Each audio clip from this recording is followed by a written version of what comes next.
estimated 1 million individuals acquire STD each day, underscoring the pervasive nature of this infection.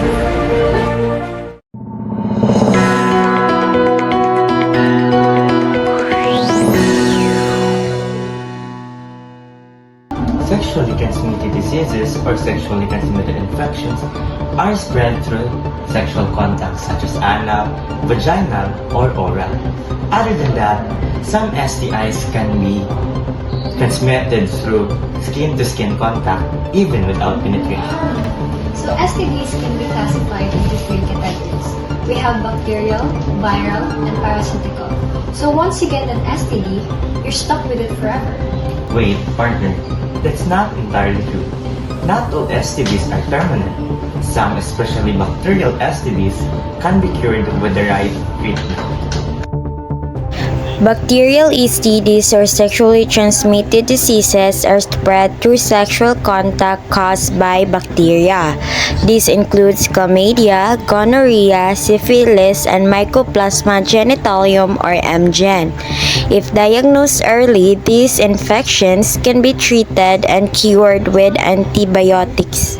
First on the list is chlamydia. It is one of the most common STDs caused by the bacterial Chlamydia trachomatis. It spreads through vaginal, anal, and oral sex, as well as from mother to baby during childbirth.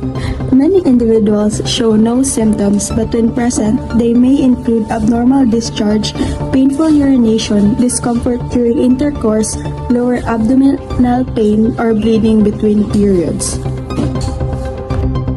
Another common bacterial STD is gonorrhea, also known as the clap. Its symptoms is similar to chlamydia. It is caused by the bacterium Neisseria gonorrhea, which can infect the genitals, rectum, and throat. It primarily spreads through vaginal, anal, and oral sex with an infected partner, and a pregnant woman can transmit it to her baby during childbirth. Moving on, syphilis is another bacterial STD that progresses in stages if left untreated. Syphilis is a sexually transmitted disease or infection. It is more common in men than women. The infection commonly affects your genital, which are the reproductive organs inside and outside of your body. It can also affect your anal area and the large part of your large intestine called the rectum. Your lips, tongue, or other parts of your body may also be affected. The germs that cause infection are tiny spiral or cold bacteria called Treponema pallidum.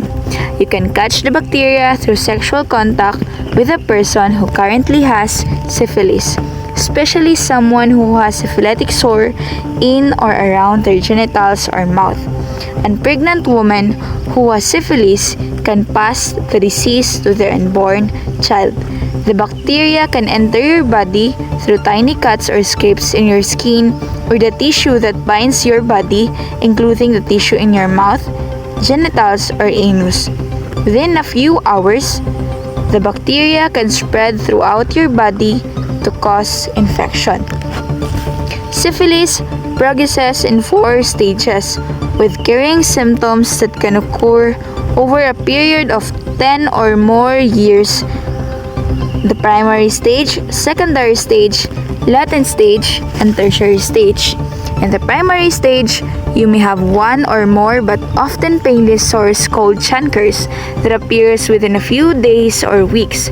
They occur at the site of the bacteria enter your body, such as in, on, around the penis, vagina, anus, rectum, or mouth. These sores may last for several weeks if not treated. The disease will progress to the secondary stage. During this stage, in addition to sores, a rash may appear on one or more areas of your body. Other symptoms may include fever, headaches, sore throat, swollen lymph nodes, hair loss, weight loss, muscle aches, and fatigue. Since other disease also has these symptoms, syphilis is sometimes called the great imitator. The latent or hidden stage, usually begins about 1 to 2 years after infection. During this stage, the sores and rash are no longer visible, and other symptoms have gone away, but without treatment, the bacteria will stay in your body. This stage may last for years, and it might still be able to spread the disease to others. The tertiary stage of syphilis is rare, but may appear 10 to 20 years after the infection started. During this stage, the bacteria may spread to many other areas of your body, including your brain and nerves, eyes, heart and blood vessels, liver, and bones and joints. The symptoms will depend on where it is spread. Having tertiary syphilis is very serious because it can damage your internal organs and can be fatal. Lastly, we have Mycoplasma genitalium, also known as MGen. Mycoplasma genitalium is a type of bacteria that causes a sexually transmitted infection, primarily spread through sexual contact with an infected person, including vaginal, anal, and oral sex. Many individuals infected with MGen may not exhibit symptoms, but when they do, symptoms can include painful urination, abnormal vaginal discharge, bleeding between periods, pain during sex, and lower abdominal pain. Treatment typically involves antibiotics, though resistance to certain antibiotics is a concern, so it's important to follow a healthcare provider guidance on the appropriate medication and complete the full course of treatment to prevent complications such as pelvic inflammatory disease and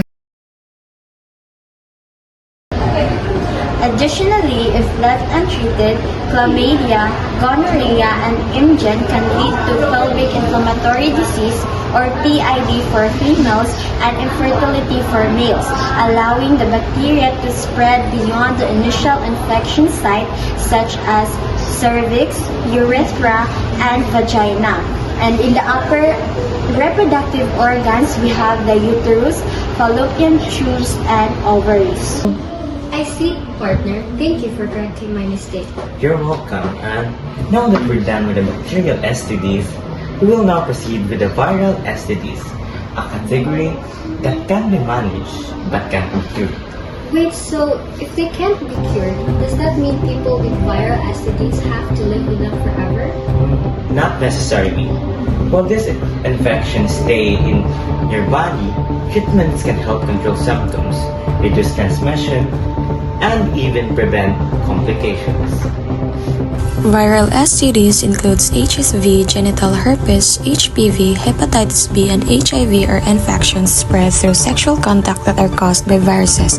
As said a while ago, viral STDs are typically lifelong because viruses live inside the body cells, making them difficult to eliminate with medication. First on the list is the herpes simplex virus, or known as the HSV, which is categorized into two types, the HSV1 and HSV2. What is HPV? Human papillomavirus HPV is a common group of viruses that infect the skin and mucous membranes.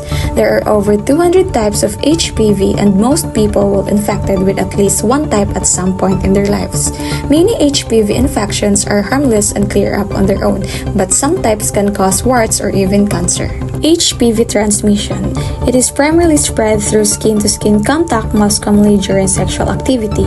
It can also be spread through non-sexual contact such as touching a wart, while HPV can be spread through shared objects like towels. This is less common. Types of HPV. HPV types are categorized as low risk or high risk based on their potential to cause cancer. Low risk HPV types can cause genital warts, while high risk HPV types can cause cervical, anal, penile, vulvar, vaginal, and oropharyngeal cancers. HPV and cancer. HPV is a major cause of cervical cancer, with nearly all cases linked to the virus. It also contributes to the other cancers including anal cancer, penile cancer, vulval cancer, vaginal vaginal cancer, and oropharyngeal cancer. HPV prevention. The most effective way to prevent HPV infection is through vaccination. The HPV vaccine is highly effective at preventing infection with the most common high-risk HPV types. Condoms can also help reduce the risk of HPV transmission, but they don't provide complete protection. HPV management. There is no cure for HPV infections, but treatments are available for warts and precancerous lesions. Regular cervical cancer screenings are essential for early detection and treatment of HPV-related cancer. Next on the list is the human papillomavirus or the HPV, one of the most widespread and easily transmitted viral STDs. In fact, according to Cleveland Clinic, most active individuals will have it at some point. Herpes simplex virus or HSV is a common infection caused by a group of viruses belonging to the alpha herpes viridae subfamily. There are two main types of HSV, the HSV1 and HSV2. HSV1 primarily associated with Moving on, hepatitis B is a viral infection that affects the liver.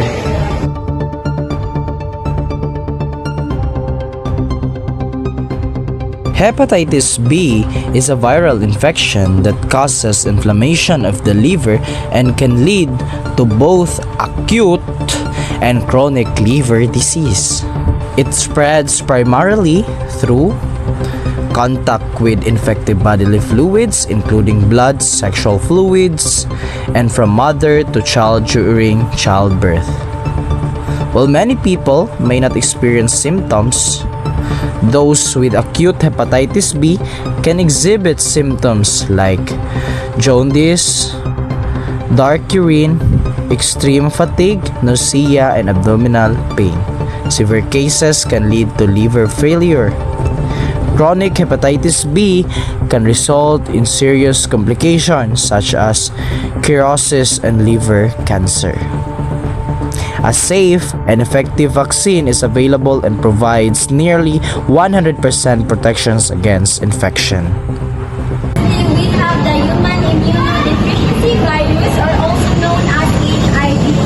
Perhaps it is the most well-known types of STDs, but the most misunderstood one. HIV or human immunodeficiency virus is a viral infection that attacks the body's immune system. Over time, immune system fails, which called immunodeficiency, which increases the risk of infections that a healthy immune system usually fends off. These complications refers to AIDS or acquired immunodeficiency syndrome.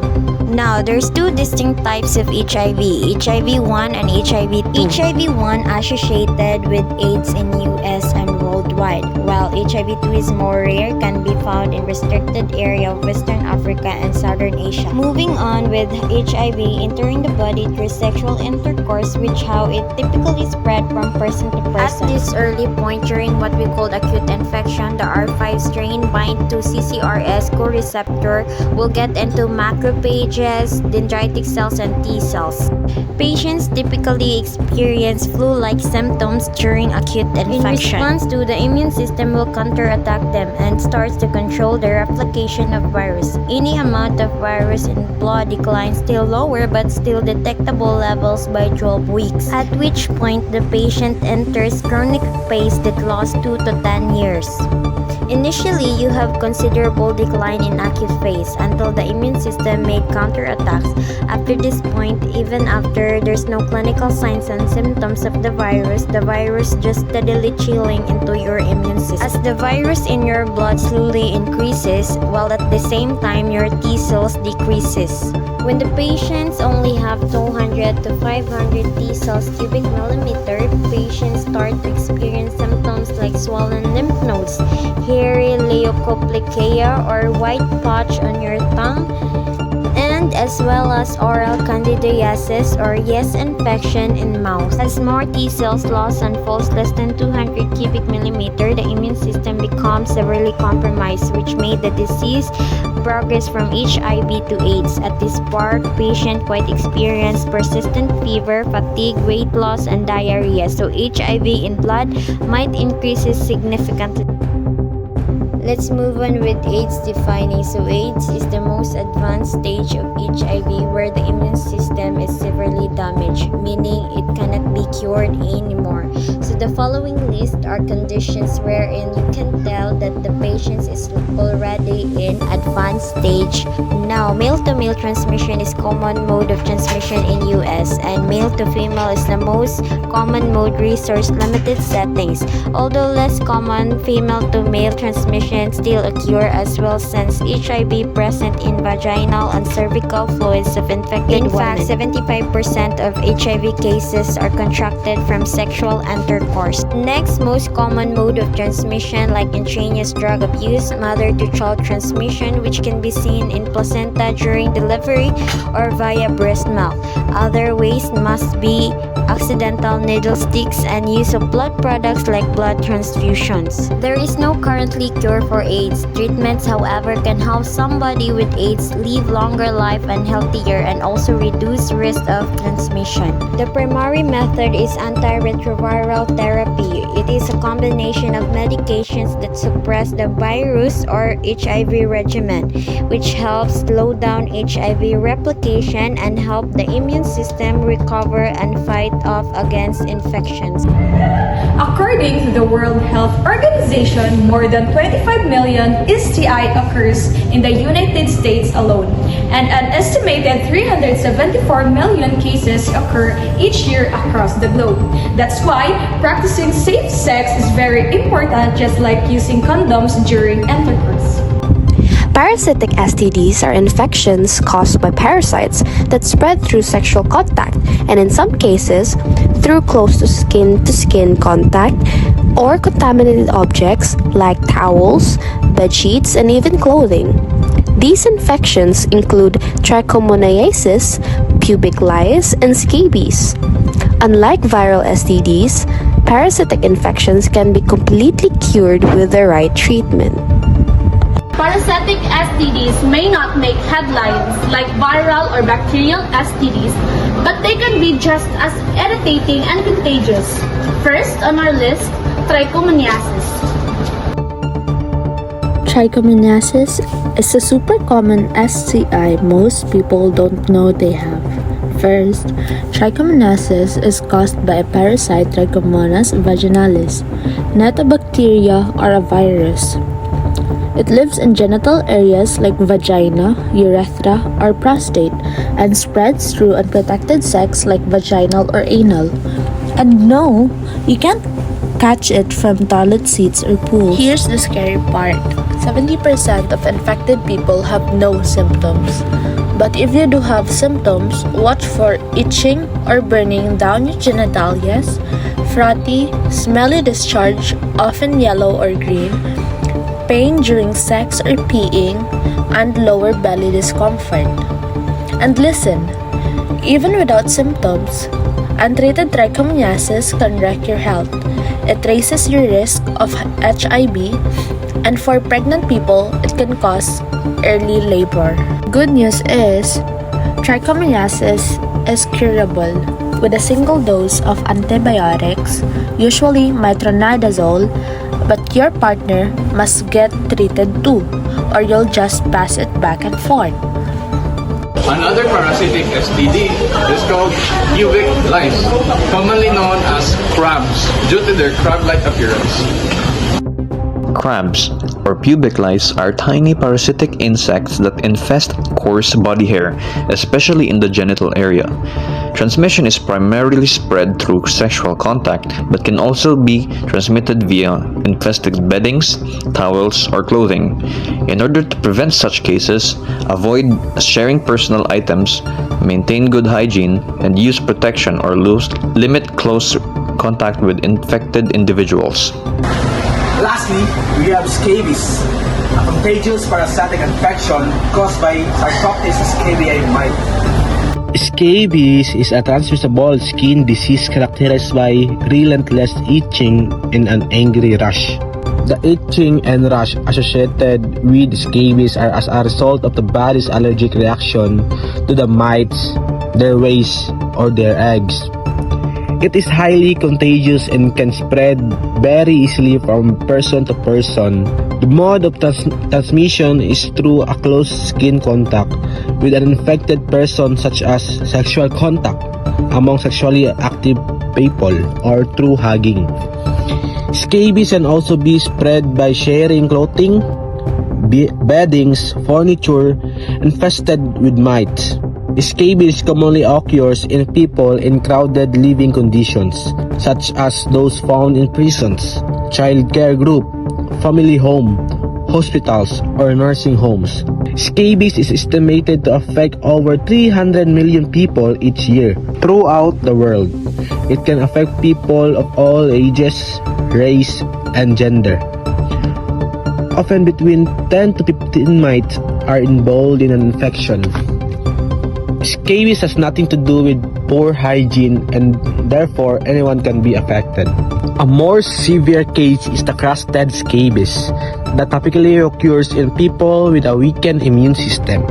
In adults and older children, the infestation site may include armpits, knees, buttocks, around fingernails, or in between the fingers or soles of the feet. In infants and young children, the site of infestation may include another part of the body like the scalp, the neck, face, or palms of the hand. Scabies is a dermatology condition caused by an infestation by the female mite Sacroptis scabiei. The mites burrow into the skin to live and deposit eggs in the burrow tracts it has created. Once hatched, the larvae move to the skin surface and spread across the body. They take about 25 to 60 minutes to burrow into the skin. Itching is one of the most common symptoms of scabies. It often gets worse at night and can be severe and intense. Rash composed of small red bumps and blisters, sores, loss of sleep due to intensely itching skin. Scabies is highly contagious, so anyone with whom has had recent close contact with will most likely to be asked to receive treatment even if they do not have symptoms yet. There are several medications available to treat infected people. Scabicides such as Ivermectin pills, Trotamine cream, Permethrin cream, Lindane lotion can be useful in providing relief from itching. Based on the report published in the journal JAMA Dermatology a few months ago, a trichophyton metagraphitis type 7 causes itchy and painful rashes around the body, which may appear like this in the affected area. Luckily, doctor says it is treatable. While most fungal infections are not classified as STDs, TMV2 is the only non-fungal infection that is explicitly categorized as sexually transmitted. Now that we've covered bacterial, viral, and parasitic STDs, there's another category that is much less common but still important to discuss: fungal sexually transmitted diseases. Sexually transmitted diseases, whether bacterial, viral, parasitic, or even fungal, are a significant public health concern. While some STDs can be cured and treated, others remain lifelong conditions that require careful management. This is why awareness, prevention, and early detection are crucial. Yes, partner, and practicing safe sex, getting regular screenings, and setting medical advice at the first set of symptoms can help protect both yourself and your partners. Remember, many STDs show no immediate symptoms, making them easy to overlook. But just because you don't feel anything doesn't mean the infection isn't there. Your health is in your hands. And take action when needed. Because when it comes to your health, prevention is always better than cure.